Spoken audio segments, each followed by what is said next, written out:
कैसे यार एक घर की रीडिंग है एकदम कम बतावत हवे। लेकिन एक घर तो भारी चिक्कन चाक्कन है यार। का पता सारा ला मोला तो गड़बड़ करे ऐसी लगथे। हो सकते यार, छोटा तो हवे चल जाबो काव कर घर। चल तो चल। का काम चलत जी मनीष? अरे ये तो साहब स्पीयर तो बनात रहे, आवन बैठे बाबा। सुबह सुबह कैसे दर्शन देता साहब हमारे घर? कैसे यार इधर तो मीटर की रीडिंग भारी कम आए हैं, डायरेक्ट लाइन जोड़े है इसका। गरीब आदमी साहब, मतलब लट्टू तक फसाइल नहीं है साहब, तो कहाँ खम्भम चढ़ के लाइन जोड़ा थी वो। तो आते गर्मी तो हर घर कूलर वूलर तो हो ही यार।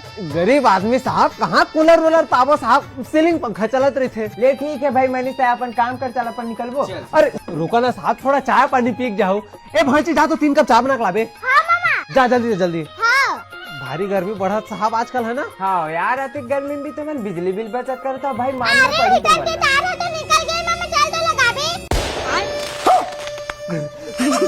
हमारे घर कहाँ हीटर आई भांची? लड़का दस कुछ बड़ा नहीं फेंका। अरे जल्दी लगा मामा, नहीं तो मैदान में खेलेगा।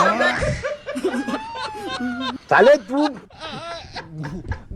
कोनो काल के चला ले साहब, समय से पानी लपरास बे।